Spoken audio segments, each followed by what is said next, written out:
Here's going to be my second video, second look at Hunter Renfrow and some of the things he did really well in the 2021 season. Of course, we know 103 catches, I think 10.1 or 10.2 yards per catch.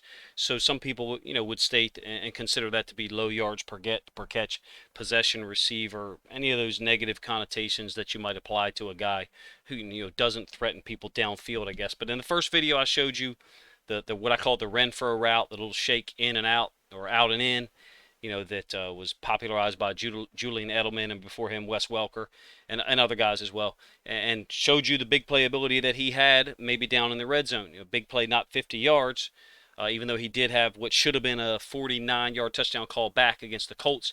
But in any case, this second video that I'm going to show to illustrate some of the things he's really good at is going to be his work in the slot, his work on screens, and then his little hezzy that he does where he just kind of hesitates and slow plays things off the snap and then ends up sitting wide open, kind of like this, as other people's routes is developing a little deeper downfield, and he just kind of sits underneath the coverage, waits patiently, gets the ball, and is able to slip and slide for almost consistently another 5 to 7 yards after he catches the football.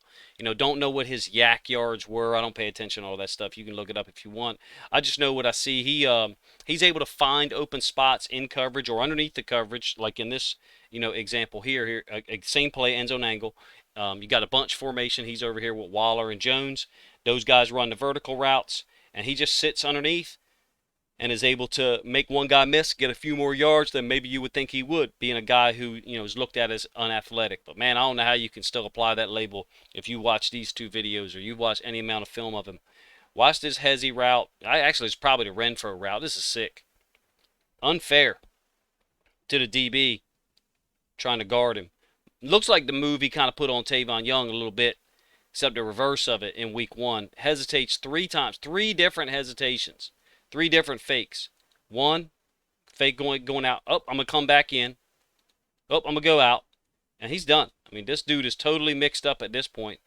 And then he brings it back in, almost like a crossover in basketball. It's over. That was sick. You don't really get a great view of it from the end zone angle. Hopefully you appreciate it from there. Guy's special. Guy's special, if you ask me. His change of direction skills are special. Created some unbelievable separation for the ball to be, for that play to start at the, what's the ball on, the 12, 13-yard line. That separation I just showed you, what happens, pretty quickly. 4 yards separation, I would guess. Maybe it's 3, but in any case, that's still a lot of separation for the ball to be caught on 5 when the line of scrimmage was the 12. An incredibly unique player, if you ask me. Really fun to watch. All right, against the Chargers, up top there, you see him as the Z. This kind of just hezzy route or just coming off, slow playing, route. Just slow playing it, letting the other routes develop vertical. Here, similar concept to what you saw earlier with Waller and Jones, and then he just sits underneath the coverage. Now, it is 3rd down. And I had seen on some forums, not ones that I comment on or really care about, but sometimes I'll just go read to see what the general perception is. We caught a lot of 6-yard passes on 3rd and 11. That was one right there that fits into that criticism. Most of them don't, though, if you ask me. Another little slow play route. This time he makes a guy miss and converts to 2nd down. Takes what looks like a big shot, from a guy running inside out towards the sideline. I mean, he's not always getting tackled by the first guy. In fact, most of the time he's making people miss, and he's sliding out of that first tackle. Against the Eagles, top side of the screen there, off the line of scrimmage in a 3-by-1 set. Slow plays it. Curl flat guy doesn't get out there fast enough. Carr's got enough arm to get it out there to him, and then let Hunter Renfrow get a couple extra yards on a 1st and 10. Bunch left, so 3 guys wider to the right. Against the Colts, he's the inside receiver this time. Same thing, kind of slow plays it, just sits underneath the coverage. This guy's route had originated from over there. This guy's route had originated from the same side. And Renfrow's just able to sit underneath, catch the pass, get the 1st down. Consistently. Chain mover. Consistently. Okay, in the slot, we're going to move on from those little slow playing routes or slow release routes. He's going to get behind this 2nd level player somewhere around the hash area. Really sneaky, able to find open space. Tell he has a good connection with Derek Carr. They probably do a lot of work together in practice. Just like most NFL receivers and quarterbacks, but these two guys really seem to be on the same page.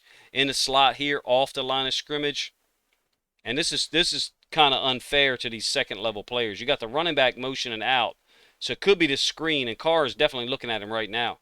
Could be a screen out there with Renfrow and or the slot receiver blocking. Watch the way Renfrow moves. Looks like he's going to block. Then he just slips right past the safety, and they just forget about him because they're worried about the screen. Smart player sells it well. Sells it well to the player who may have to, guard, who should have guarded him, I guess, rather than being worried about the screen. Here, off coverage, really off coverage by the Washington football team. I'm not going to call them the Commanders more than once, hopefully. Renfrow is able to get there. This looks like a late in the half or late in the game situation. He's able to get the first down, and then you can tell they practiced this drill. Flips the ball to the tight end to set down. In the slot again against the Colts. Got two more plays to show you here. Hesitation over the middle. I mean, this is what he's good at. This is what he can do, if you ask me, to 90% of the corners in the NFL. Get him here, put that right foot in the ground, and then boom, back to the inside. I mean, if you want to say he's not tremendously athletic, I disagree. Agility, change of direction, ability to feel, where the defender is, where the defender wants to go, and then to bring it back to the inside into open space. To me, that's an athlete. That's what athletes do. Whether it's basketball, whether it's football, whether it's lacrosse, hockey, whatever. You get a good view of it here, man. This is what he's done dozens of times this year, and what he did in college, dozens or hundreds of times while at Clemson. Probably did the same damn stuff in high school. At what point are people just going to accept that he can do this to pretty much most people that are assigned to cover him, especially when he's in the slot? Tremendously effective in the slot, if you ask me. Guy has really played himself into a position of getting a big payday if he wants it. All right, three receivers up here to the top. It's going to be now we're going to start talking about screens. I think you get two of them, maybe three. Then we're going to be done with this video.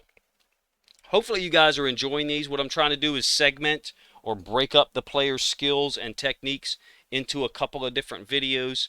I don't think people want to sit through a 25-minute, 30-minute video of me talking about one player, but I get into it, man.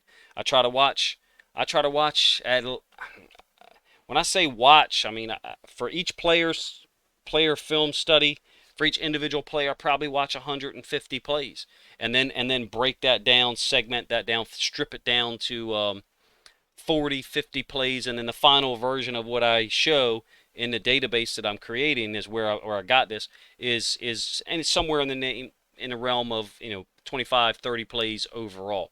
Patrick Queen video was 25. Two videos for Patrick Queen was 25 plays total.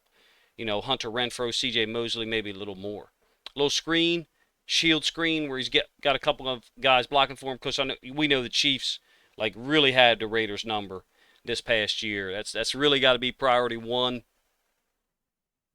for the Raiders, is getting more points against the Chiefs and being able to stop them occasionally. Against Miami, down here at the bottom side of the screen, motion away by the inside receiver, and you're going to get this screen to Renfrow. He's just sneaky, able to find space. Look, I mean, that was a 2nd and 7.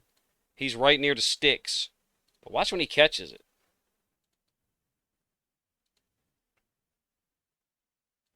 He catches the ball on a 25. The sticks are the 35. I mean, there's something to be said for guys that are able to slide into tight spaces and pick up 10 yards where it looked like they were only going to get 6. I think this is the last play. Up top, lined up on the line of scrimmage, you got motion, and this kind of weird step across the line and bring it back for the screen. And the left tackle, who is tremendously athletic for a left tackle, is able to get out there. Let's check him out. It's this guy right here. Watch him get out to the corner. Cool design. They don't have to worry about the strong safety here who had rolled down into the box, worried about the run. And Renfrow is able to just follow his left tackle for a big gain. look, I hope you guys appreciate these. It's a lot of fun for me, to be honest with you, to be able to segment these up into different types of techniques, different types of plays, to show patterns of what guys are good at, or in some cases not good at. I really did look. Hey, Renfrow had 103 catches on 128 targets, something like that. I'm going off of memory there. I might be, one or two off. That's a pretty high percent. That's like almost 81%, 80.8%, something like that. Of his targets, he caught the ball. So I couldn't really find plays where they threw him the ball and he didn't catch it. There wasn't many of them. Is it 25, right, for the whole season? And some of those were just overthrows or balls thrown away or whatever. Look, unique player. Every team in the NFL, if you ask me, wants a guy like Hunter Renfrow. Someone who's willing to play in the slot, willing to catch the ball underneath, take those extra shots to squeeze out a 7, 8, 9 yard gain where there should only been 4 or 5. Unique player, made winning plays in college at a high level, making winning plays in the NFL right now. Of course, we know that he probably wouldn't have so many targets if Darren Waller had been healthy all year, because Darren Waller is one of the most unbelievable weapons in the NFL. So his targets next year and his catches next year could obviously be impacted by Darren Waller's health. Let me know what you guys think of the film study I did for Hunter Renfrow here, some of the points that I made, and just overall globally how I'm trying to approach different teams, maybe not their best players, but some of the more interesting players on each team, and highlight what they do well and why they're able to make those things succeed. And in Hunter Renfrow's case, doesn't matter whether it's press coverage, off coverage, man, zone, he's going to do damage. And it seemed like as the season went further on, he was more of a focus of the offense, almost like they realized what they had, a player who was blossoming in front of them and taking advantage of the opportunity. Again, let me know what you guys think of the video in the comment section, and I appreciate you guys checking out second part of my Hunter Renfrow film study.